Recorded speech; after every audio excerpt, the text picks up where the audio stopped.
Today's story is so quiet, yet so devastating. It proves that the most dangerous storms in the Old West didn't always arrive with gunfire. They arrived with memory. This was a land where youth chased glory, where violence was mistaken for courage, and where fate often chose its victims without mercy. It all started with one ordinary moment. A stranger sitting alone, wanting nothing but peace. Yet that moment would unravel years of restraint and show the terrible truth behind legends who never wanted to be heroes.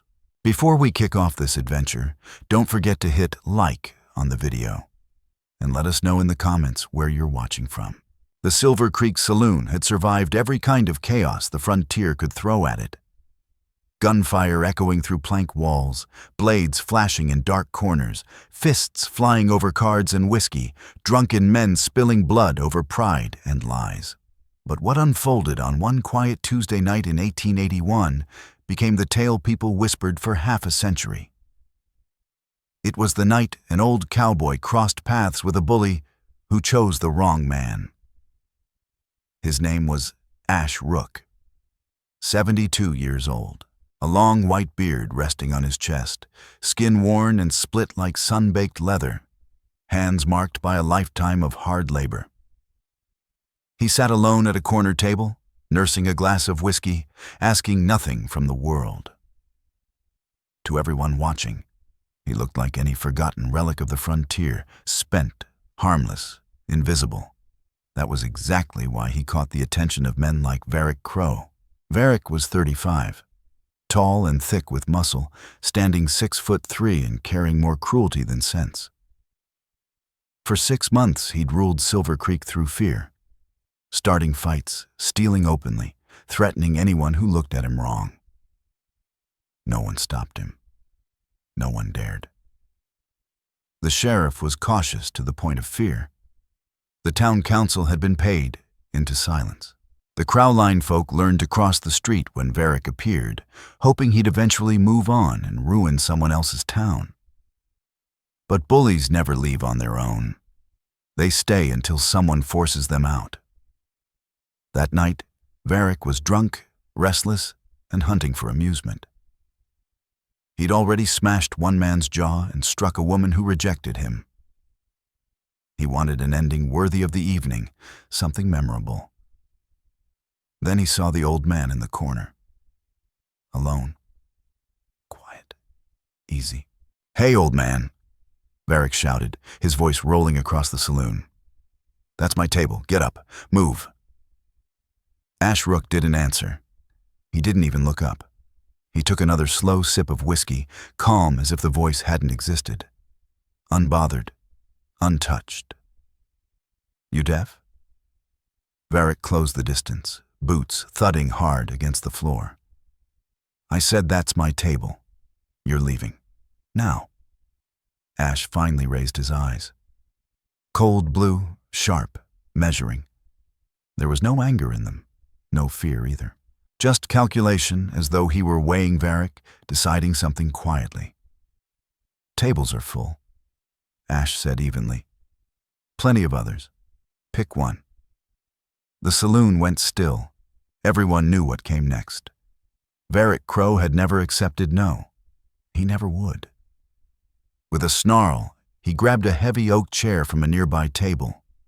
Solid wood, the kind that could cripple a man in the right hands. He lifted it high and brought it down with everything he had, aiming squarely at Ash Rook's back. The chair shattered on impact, wood exploding across the floor.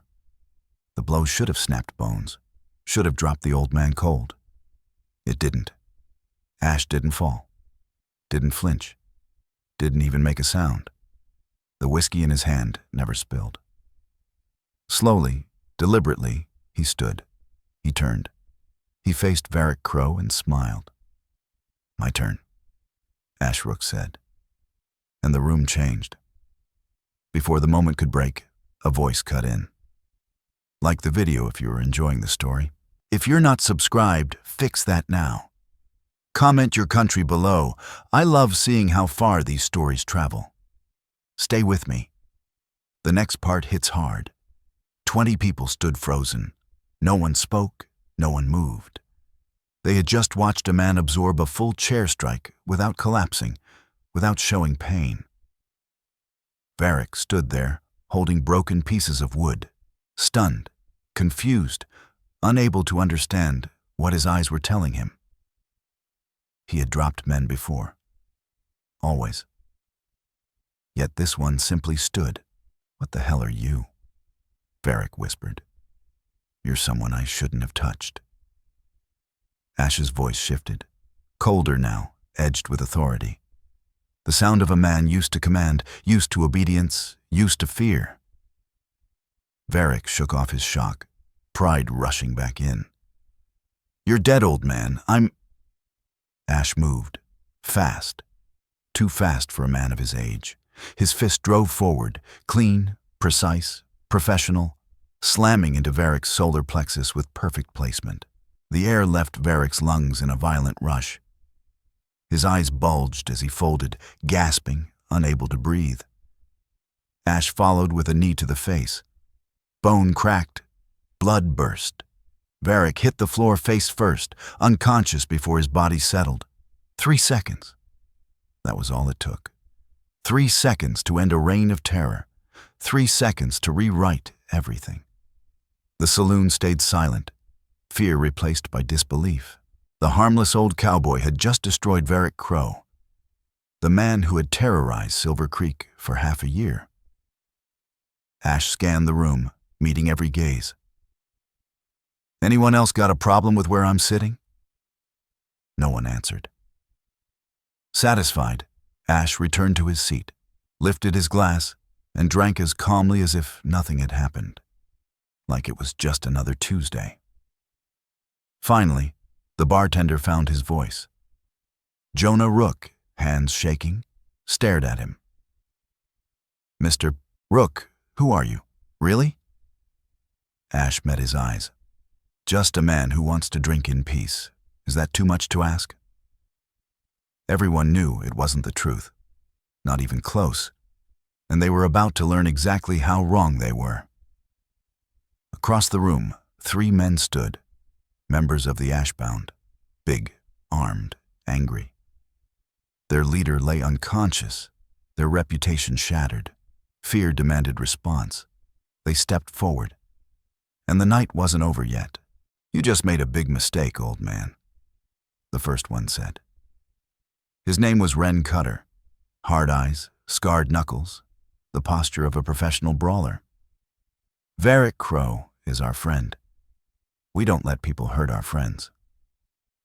"He chose his path," Ash Rook replied evenly, his voice calm, untouched by the tension. "He paid for it. Walk away. Learn something from this. Don't repeat the mistake." "Can't do that." Ren's hand moved to his gun, not to fire but to threaten, the oldest bully trick in the book. "We're gonna teach you respect. Gonna make you—" Ash Rook moved. No warning, no wasted motion. His revolver was suddenly there, appearing as if it had always been in his hand. No one saw the draw. One moment the gun wasn't there, the next it was aimed and steady. A single action army. 6 rounds. Final answers waiting in the cylinder. "Put it down," Ash ordered. His voice changed. Hard, controlled, absolute. Not the tone of a barroom argument, but the voice of command. The voice of a man who had given orders that were obeyed without question. The voice of someone who had killed for disobedience. Ren froze. The gun felt wrong in his grip now. Dangerous, not to the old man, but to himself. One twitch, one bad breath, and he knew he'd die. Everyone in the room knew it. Ash Rook's gun wasn't a threat. It was a promise. I said, "Put it down." Ash stood slowly, the barrel never wavering. "All of you. Guns on the table. Slow, careful. Anyone moves wrong, I start shooting. I won't stop until the chambers are empty. 6 rounds, 3 men, plenty of bullets. Your choice." The three men exchanged looks, calculating, weighing impossible odds. 3 against 1 should have favored them, but not against this one. This wasn't a normal old man. This was something trained, something lethal, something that had killed before, many times, without hesitation. They laid their guns down, one by one. Slow, careful. They weren't beaten by force, but by certainty. By the knowledge that Ash Rook would kill them all and sleep just fine afterward. "Smart," Ash said. "Now pick up your friend. Get out. Don't come back. Tell everyone what happened here. Tell them Silver Creek isn't safe for bullies anymore. Tell them the old cowboy said no." They didn't argue. They grabbed Varric Crow, dragged him toward the door, moving fast and grateful to still be breathing. The saloon door slammed shut behind them. Silence flooded the room, heavy, thick, loaded with questions. Finally, someone spoke. A young woman stepped forward. Etta Calder, the waitress, brave enough to break the quiet. "Who are you?" Ash holstered his revolver, returned to his chair, lifted his whiskey. "Just a retired man looking for peace." "That's not an answer. It's the only one you're getting." He drank. "Now can I finish this in quiet? Or does someone else need a lesson?" No one replied. No one dared. By morning, the whole town knew. The story spread like fire through dry grass. The old cowboy who shattered Varric Crow, who stared down 3 armed men without blinking, who moved like lightning despite 72 years, who spoke like someone used to command, used to obedience, used to fear. The Crowline folk started asking questions, digging, investigating. Who was Ash Rook? Where did he come from? Behind the bar, Jonah Rook remembered something. He went to his office and pulled open old drawers, digging through wanted posters.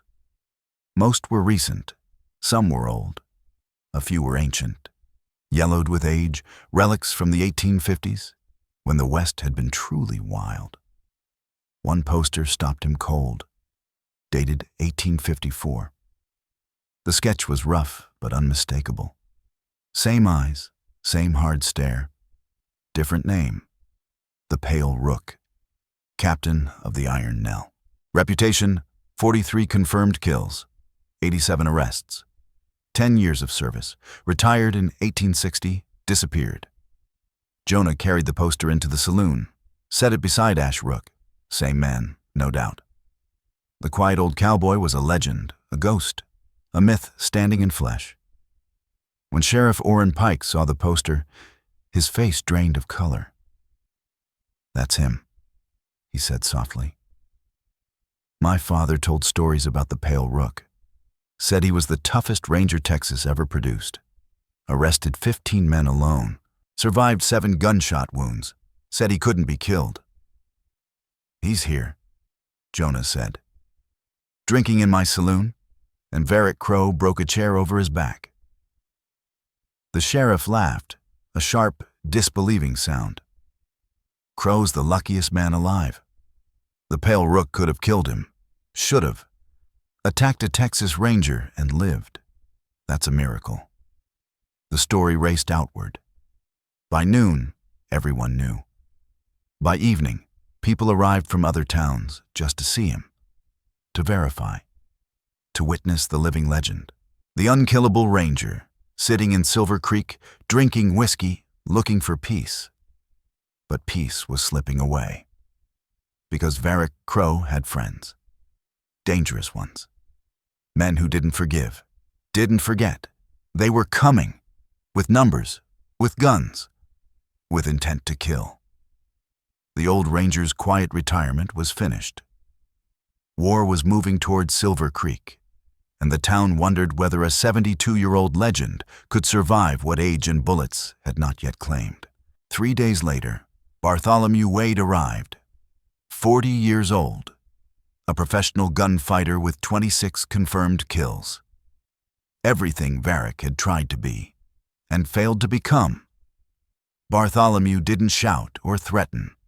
He didn't need to. His reputation walked in before him. He entered the Silver Creek Saloon at noon. 10 men followed. Black wake men, all armed, all experienced. This wasn't a bar fight. It was an execution detail. Bartholomew scanned the room and found Ash Rook at the same corner table. Same glass, same calm, like he'd been waiting. "You're the Pale Rook," Bartholomew said. Not a question. "My brother told me you dropped him in 3 seconds. Said you moved faster than anyone he'd ever seen. Said you were a legend." "I was," Ash replied. Past tense. "I'm retired, living quiet. Your brother disturbed that and paid for it. He learned, left. You should do the same." "Can't. Family honor?" "My brother was humiliated. That stain carries my name. It has to be answered." Ash met his eyes. "I understand stupidity when I see it. Your brother started a fight he couldn't finish. That's on him. Walking away isn't dishonor. It's wisdom." Bartholomew smiled, a thin, cold line. "I've got 10 men. You're alone? 72 years old? You were great once, but your time passed decades ago. Today, reality catches up.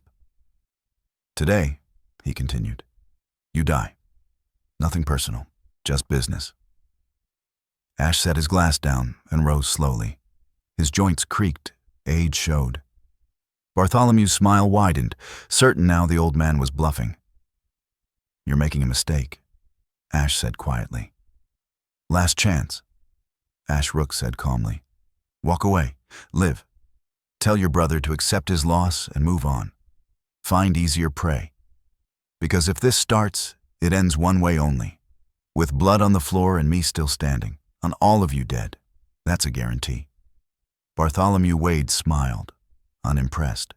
"Big words for an old man. Let's see if you can prove them." "Your funeral," Ash replied, literally. The saloon cleared out in seconds. Chairs scraped, boots pounded, civilians fled. Not their fight, not their deaths. Within half a minute, only 13 men remained. Ash Rook, Bartholomew Wade, 10 black wake men, and Jonah Rook, crouched behind the bar, watching history breathe. "Any last words?" Wade asked, confident, mocking. Ash didn't hesitate. "Yeah, you should have brought more men." Wade laughed. His gunfighters laughed with him, hard, certain laughter. 11 against 1, easy numbers, a clean ending. Then Ash moved, not toward them, toward the bar. Fast, fluid, controlled, his age forgotten in motion. He seized the edge of the heavy oak counter and heaved. 500 pounds of solid wood tipped forward and crashed down, slamming into the floor like thunder. In an instant, the bar became cover. A barricade, a fortress. Ash landed behind it, hidden, protected, positioned. Both revolvers came up, one in each hand. 12 rounds total. Enough. The black wake men reacted, drawing, firing. But their target had vanished. Bullets tore into wood, splintering oak, chewing cover where Ash no longer stood. Ammunition burned away. Advantage wasted. Ash returned fire. 2 pistols. Alternating shots. Precise. Professional. Every round mattered. Every round found flesh. The first gunfighter dropped with a clean chest hit. No scream, no drama, just sudden stillness. The second took a round through the shoulder. Alive, but finished. The third went down, clutching his leg, screaming, bleeding, panic setting in. 5 seconds. 3 casualties. The math shifted. 11 became 8. Confidence fractured. Wade barked orders, spread out, flank him, overwhelm. But the saloon fought against them. Tables blocked movement. Beams narrowed sightlines. Angles betrayed attackers. Ash knew this room. He'd measured it, planned for it. like a seasoned tactician, like a survivor of 43 gunfights. One man stepped wrong. Ash's bullet tore through his throat. The sound was ugly, wet, choking. Slow death, psychological warfare. It froze the others, seeded doubt, poisoned courage. It worked. 2 gunfighters broke and ran. Pride meant nothing now. Reputation meant nothing. Survival did. They vanished through the door. 6 remained. Bartholomew Wade and 5 professionals, facing a 72-year-old ranger with 8 rounds left.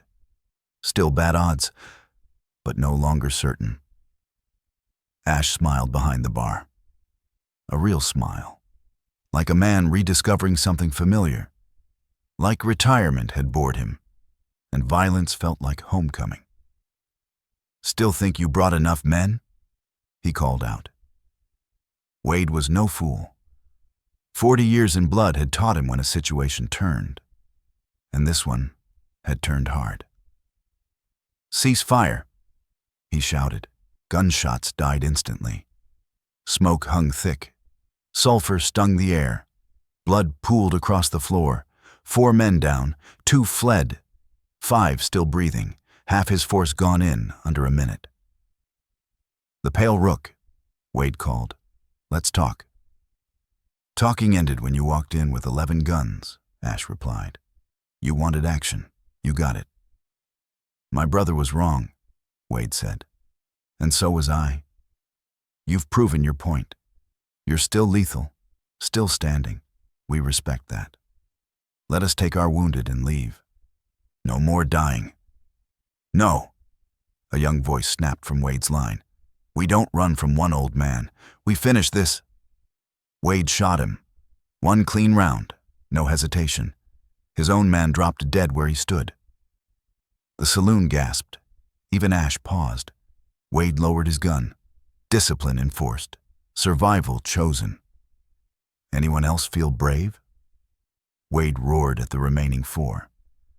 "Anyone else want to die proving pride against a legend who's buried more men than we've met?" Silence. Heads shook. Wade turned back to the bar. "The Pale Rook, sir. You've won. Completely.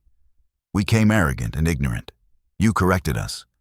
We ask permission to leave, to take our dead, never return, and never speak of Silver Creek again. You have my word." The room held its breath. Would the legend show mercy or end it? "You've got 10 minutes, Ash said at last. "Collect your dead. Take your wounded. Leave. If I ever see any of you again, I shoot on sight. No warning. No talk. Am I clear?" "Crystal clear," Wade answered. "Thank you, sir." They moved fast. Bodies lifted. Wounded dragged. At the door, Wade paused, looking back. "They'll write stories about today. What do you want them to say?" Ash didn't look up. "Tell them to leave old men alone. Tell them retirement doesn't mean harmless. Tell them legends retire for everyone else's safety, not their own." Wade nodded. He understood. They left.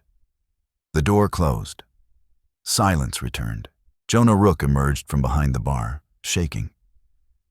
"You just fought 11 professional gunmen, killed 4, wounded 3, at 72 years old. How?" "Experience," Ash said simply, "and knowing when talking ends." The aftermath was unreal. Blood everywhere, walls scarred, furniture destroyed, windows shattered.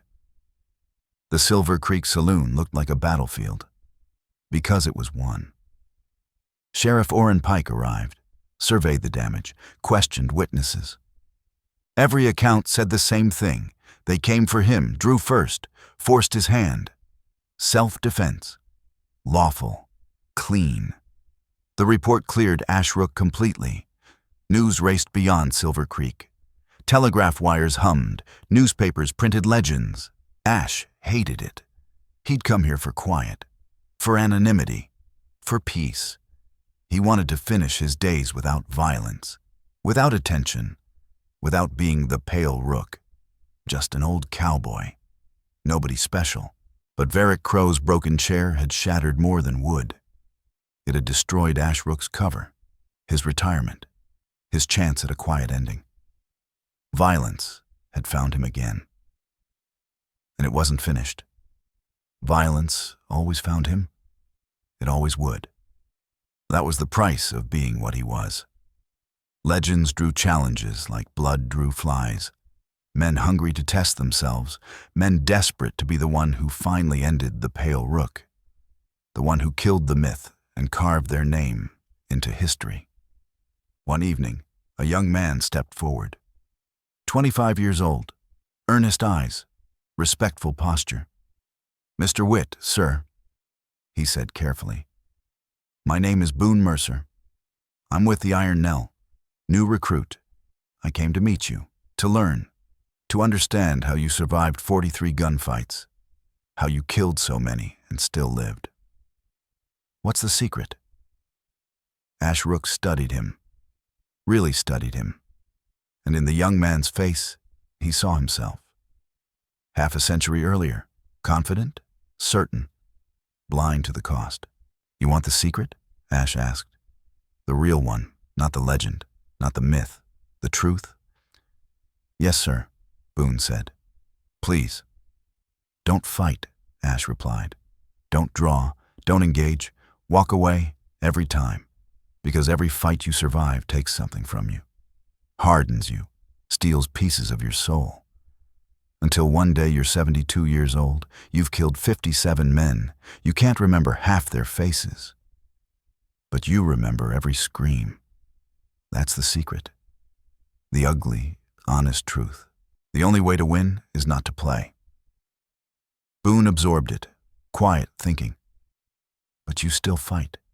You still win." "Because I have to," Ash said. "Because they don't give me a choice. Retirement doesn't mean immunity. I don't enjoy it. I don't celebrate it. I just survive. That's all." Boone stayed in Silver Creek. He learned by watching, not listening. He watched how Ash moved, where he stood, how he read a room before danger showed itself. "Why do you always sit with your back to the wall?" Boone asked one night. "So no one surprises me," Ash answered. "I can see everyone. I can measure threats. Basic survival." "Why never more than 2 whiskeys?" "Because alcohol dulls reflexes," Ash said. "And dull reflexes get you killed." "And why do you talk so little?" "Words create commitments," Ash replied. "Commitments create conflicts. Better to stay quiet, stay unknown, stay underestimated." "But everyone knows who you are now." Ash didn't smile. "Fame makes you a target, makes fools want to test you, makes life harder. Fame is punishment, not reward." Boone understood. In the West, fame wasn't a blessing, it was a mark, a sentence. Every young gunman wanted to be the one who beat the legend, the one remembered for killing the unkillable. 3 challengers came that month, 3 young fools, fast, confident, wrong. All 3 walked away alive, but stripped of pride, disarmed, humiliated. Ash Rook showed mercy. He showed restraint. He proved that the legend's greatest skill wasn't killing, it was choosing not to. Then the 4th arrived. Older, professional, dangerous. Silas Crow, 48 years old, 32 confirmed kills, a real gunfighter, a real threat. He didn't swagger, he didn't boast. He came careful, respectful, ready. The Pale Rook, Silas said calmly, "I've got no quarrel with you, but I was paid $15,000 to kill you. My client wants the legend gone, wants peace of mind." "I took the contract," Silas continued, "but I'm giving you a chance. Fight me. Winner takes the money. Loser dies. Clean, professional." "Who paid you?" Ash asked. "Can't say," Silas replied. "Professional ethics." Ash nodded once. "Let me guess. Bartholomew Wade wants revenge for humiliation, wants me dead without risking himself. Silas said nothing. His eyes answered for him. Tell him no, Ash said. Tell him to keep his money. I'm not interested. Can't do that, Silas replied. Contracts are signed, money's paid. One of us dies today. Those are the terms. Everything's personal when lives are involved, Ash said. But if you insist, we take it outside. No innocent people need to watch. They walked out together. Two professionals, two killers, two men shaped by decades of violence, one old, one in his prime. Both calm, both certain, both ready. Silver Creek held its breath. They faced each other in the street, 20 paces apart. The classic distance, the classic setup. High noon sun, sharp shadows, dust turning slow in the air. The crowd gathered at a respectful distance, silent, witnessing history. This was the real test. The Pale Rook versus Silas Crow. Legend versus professional. Age versus skill. Experience versus prime. I respect you, Silas said quietly. Truly. You're everything they say. Everything I aim to be. But business is business. One question, Ash replied. You've got 32 kills. Yes. I've got 57, Ash continued. You're 48. I'm 72. The street stayed silent as the moment tightened, the weight of history pressing down. You're in your prime, Silas Crow said evenly. I'm not. Why do you think you'll win? Because I'm faster, Silas continued. Younger, sharper. Nothing personal, just reality. Age comes for everyone, even legends. True, Ash Rook answered calmly. Age does come for everyone. It takes speed, it takes strength, it takes reflexes. Silas watched him closely. But you know what age gives? Ash went on. Silas raised an eyebrow. What? Experience, patience, understanding. Ash's voice was steady. I don't need to be faster than you. I just need to be smarter. Silas smiled faintly. I've got 24 years on you, Ash said. 24 years of fights, 24 years of mistakes, 24 years of learning how not to die. That counts. Silas nodded once. Fair enough. Let's see if experience beats speed. They drew. Silas Crow was fast, blindingly fast. His hand vanished in motion. Steel cleared leather. The gun came up clean, perfectly aligned. A professional draw, flawless in form and timing. It should have been enough. But Ash Rook didn't draw straight. He swept the revolver across his body, twisting his torso as he moved. A smaller target. An old survival habit. A ranger's trick, sacrifice a fraction of speed for a massive edge in staying alive. Both guns fired at once. Thunder cracked down the street. Smoke burst outward. The sound rolled, then died. Silas looked down. A dark stain bloomed across his chest. Center mass. Perfect placement. A killing shot. His weapon trembled, slipped from his fingers, hit the dirt. His knees buckled. He collapsed forward, lifeless before his face touched the ground. Ash Rook stood untouched. Unmarked, the old ranger had won again. Boone Mercer ran to him. Are you hit? Are you hurt? Ash shook his head. No, he missed. Barely. But barely was enough. Ash holstered his revolver and looked down at Silas Crow. There was no pride in his eyes. No satisfaction. Only fatigue. Only sorrow. Another man gone. Another confident soul who believed speed mattered more than wisdom. Another family about to grieve. Another grave. Another ghost added to the long list. When does it end? Ash murmured. When do they stop coming? Never, Sheriff Orenpike said quietly as he approached. You're the Pale Rook, the legend that won't die. They'll keep testing you, challenging you, pushing their luck. Until I'm dead, Ash said. Or they are. That's the curse, the sheriff replied. The punishment for being better than everyone else. Ash exhaled slowly. Some reward, some life. That night, Ash packed. No ceremony, no hesitation. Everything he owned fit into 2 saddlebags. A light life, a moving life, a man always prepared to leave. Because staying meant more challengers, more blood, more graves. Boone Mercer found him at dawn.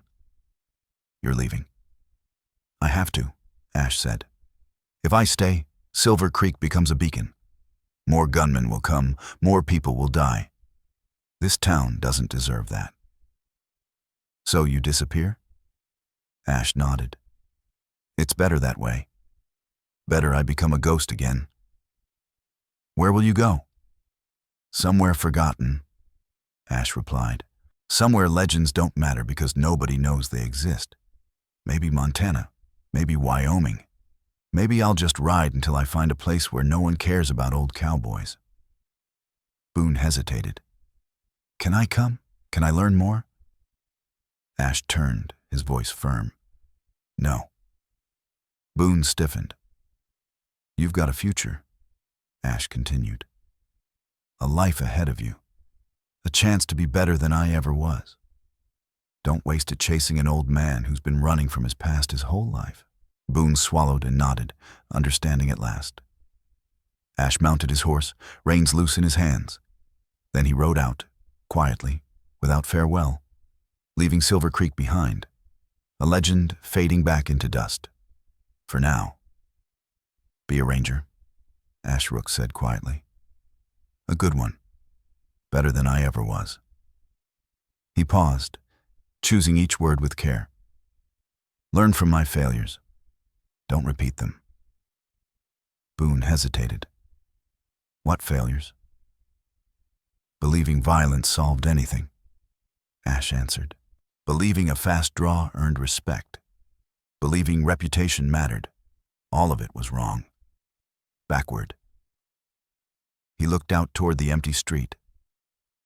What matters is living right. Helping people when you can. Leaving the world a little better than you found it. Not body counts, not fame, not fear. Ash's voice softened. Quiet good deeds nobody remembers. That's real heroism. That's the only legacy worth leaving. Everything else is vanity. Boone Mercer took it in. The final lesson, the most important one. Will I see you again? Boone asked. Probably not, Ash said. I'm good at disappearing. Been doing it for 20 years.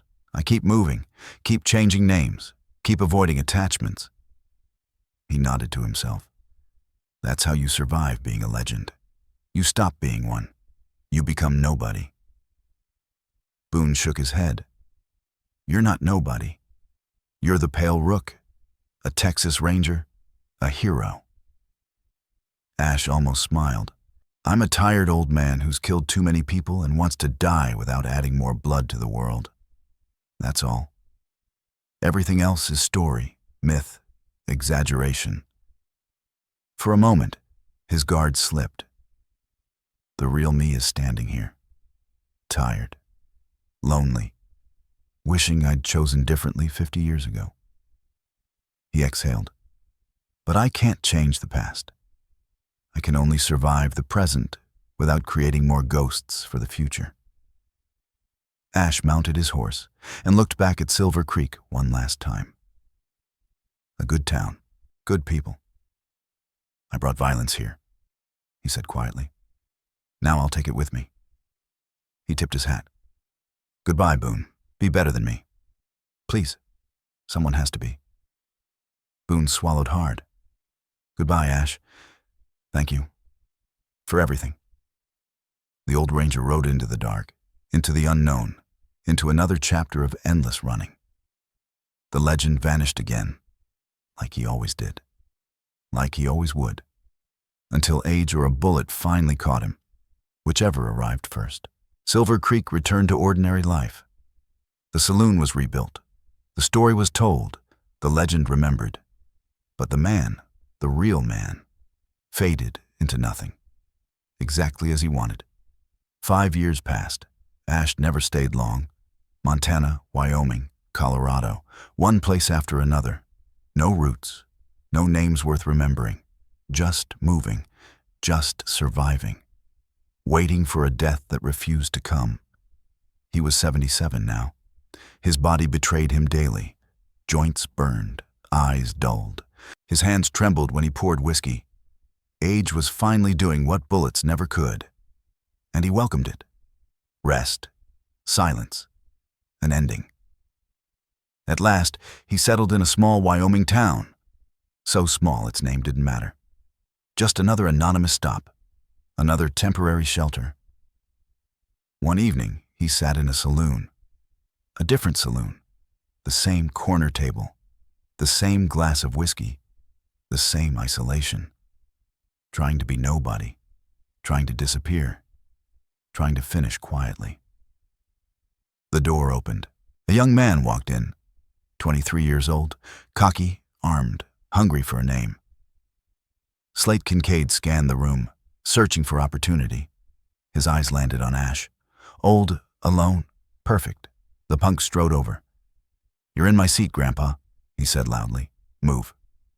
Ash sighed. Not an angry sigh, not a fearful one. A tired sigh. "Not this again," he murmured. "Please, not again." Slate frowned. "What did you say?" "I said not again," Ash replied, rubbing his temples. "I'm too old for this, too tired, too finished." He gestured toward the room. "Find another table, find another target." Ash lifted his glass with a trembling hand, hoping just once that would be enough. "Find another way to feel tough," Ash Rook said quietly. "Leave me alone." Slate Kincaid laughed. "What are you going to do, old man? Bore me to death? Tell me stories about the old days. Show me your scars." He sneered. "You're nothing, a nobody, a worn-out relic." Ash interrupted him, calm, flat, factual. "I'm the Pale Rook, Texas Ranger, retired." The room stilled. 57 confirmed kills. 43 gunfights survived. Fastest draw across 4 territories for nearly 20 years. I walked away because killing got boring. He met Slate's eyes. "I've spent the last 2 decades trying to die quietly. Idiots like you keep forcing me to survive." He lowered his voice. "So please, walk away. Let me drink in peace. Let me finish without more blood." Slate stared, trying to process it. The name was legend, a myth, a campfire story. Not a tired old man sitting in a forgotten Wyoming saloon with sadness in his eyes. "Prove it," Slate snapped. "If you're really the Pale Rook, draw. Show me." Ash studied him. Those pale blue eyes, still sharp, still measuring, still dangerous despite the years. "You sure?" Ash asked. "Absolutely sure. Because if I draw, you die. That's how this ends. That's how it always ends." He paused. "This is your last chance. Walk away. Live. Tell nobody. Just leave." "Draw," Slate demanded. "Or admit you're lying." "As you wish," Ash said. He drew. Slate's gun never cleared leather. Ash's shot struck the young man's shoulder, clean, precise, intentional, not fatal, by design. Slate screamed and collapsed. His pistol clattered across the floor. Blood spread fast. Shock hit harder. "That," Ash said calmly, "was mercy." He stepped closer. "That was me being tired. Because I don't want to kill you. I don't want another ghost. I don't want your face joining the other 57 that visit my sleep." He gestured toward the wound. "Take this gift. Take this lesson. Remember it. Let it teach you respect. Respect age, respect skill, Respect warnings. His voice hardened. And never, never challenge someone who warns you honestly. Honest warnings come from people who know exactly how violence ends. We're trying to save you from it. Slate looked up, tears cutting through pain as understanding finally landed. You really are him, he whispered. You're really the Pale Rook. I am, Ash replied softly. And I wish I wasn't. Being a legend means no rest, no peace, no ending. Just constant tests, constant fights, constant killing. He straightened. That's the curse of skill. That's why I've been running for 20 years, trying to retire, trying to disappear, trying to die without more blood. Ash holstered his revolver and looked around the room. Anyone else? He asked quietly. Anyone else want to test a legend? Want to see if the old man still has it? Want to be the next name on the list? No one moved. Good, Ash said. Learn from this. Leave old men alone. Assume nothing. Respect warnings. He turned toward the door. And for God's sake, stop believing violence proves anything except that you don't value your own life. Then Ash Rook walked out, leaving silence behind him. Again he walked away, always walking away, leaving bodies behind, leaving legends behind, leaving stories others would tell, never staying, never settling, never finishing. The punk survived. He carried the scar for the rest of his life. He told the story for decades, how he challenged the Pale Rook and lived to speak of it. How the old man could have killed him, should have killed him, but chose mercy instead, chose to teach rather than destroy. That was the real legend, not the killing, the choosing not to kill, the wisdom to show restraint, the strength to walk away. That was what made Ash Rook great. That was what made him last. That was what made him a legend. And so the legend grew. Another story, another chapter, another reason the tired old man could never rest, could never stop, could never simply be Ash Rook. Nobody special. The curse continued. Retirement stayed out of reach. Peace remained impossible.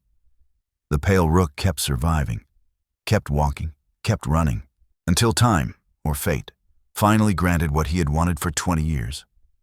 An ending, any ending, just an ending. Ash Rook died 3 years later, 80 years old, not by bullet, not by duel, not by violence, by age, by exhaustion, by time.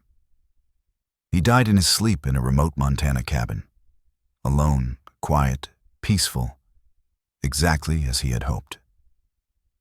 They found him 2 weeks later. A hunter stumbled upon the cabin, discovered the body, the papers, the truth. The news spread fast. The Pale Rook dead at 80. Texas Ranger legend finally rests. Last of the great gunfighters gone. Headlines crossed territories by morning. Respect followed, remembrance followed. Boone Mercer, now a senior member of the Iron Knell, traveled to Montana. He arranged a proper burial, a proper marker, proper respect. The old ranger deserved that. Hundreds attended the funeral. Current rangers and retired ones, lawmen from every territory, people Ash had saved, people he had helped, people whose lives he had quietly changed. They came to pay respect, to say goodbye, to honor the legend. Boone delivered the eulogy, short, honest, true.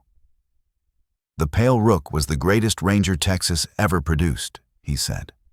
57 confirmed kills, 43 gunfights survived, 20 years of service. He paused, but that's not what made him great. What made him great was that he hated every kill, regretted every fight, wanted peace more than reputation, quiet more than fame.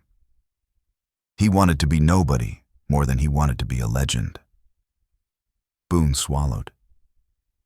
He spent the last 20 years of his life running from his own greatness, trying to retire, trying to exist without violence, and we wouldn't let him. A murmur passed through the crowd. We kept challenging him, kept testing him, kept forcing him to prove himself. That was our failure, our shame. We killed him slowly, not with bullets, but with expectations, with demands, with our need for heroes. Boone's voice tightened. He wanted rest. We made him fight. He wanted to fade. We made him legend. He wanted peace. We gave him war. He looked out at the gathered crowd. That's on us, all of us. So, let this be his final lesson. Boone concluded. Let legends rest. Let heroes retire. Let old warriors lay down their arms without challenge, because they've earned it. God knows they've earned it. The grave marker was simple. Ash Rook, the Pale Rook, 1841-1921. Texas Ranger, 57, kills 43 gunfights, 20 years of service. He wanted peace. We gave him war. And at last, he rested. Completely. Eternally. The legend ended. The man slept. The ghost found peace. The Pale Rook was gone. But the lessons, the real lessons, remained. Not about violence. About choosing peace. About walking away. About knowing when fighting stops being heroism and becomes tragedy. That was the true legend. Not the kills, not the wins, not the speed, but the wisdom to know violence always costs, always takes, always changes you, and the courage to want something better. Rest in peace, Ranger. You earned it. Finally, thank you for listening to the story of the Pale Rook, the Texas Ranger who wanted nothing more than peace, but was forever forced into violence. Finally, let me send my deep thanks to you. Thank you for listening and for allowing this story to speak to your heart. The Wild West still holds countless truths, some painful, some tender, all worth remembering. Stay with us, subscribe, comment, and invite others to discover these untamed stories. From our hearts to yours, thank you for being part of this journey. Aviso legal. Disclaimer: each story shared here is produced for storytelling enjoyment. Certain scenes may include fictional or dramatized elements inspired by historical circumstances. Although AI tools assist us in visuals, narration, and script development, the emotional tone, editing, and quality control are conducted by people to ensure meaningful experiences. We fully uphold YouTube's policies, using no deceptive recreations or impersonations of real individuals. All creative resources are properly licensed. Unauthorized copying, re-uploading, or remixing is not permitted. Thank you for supporting the effort behind every episode we create.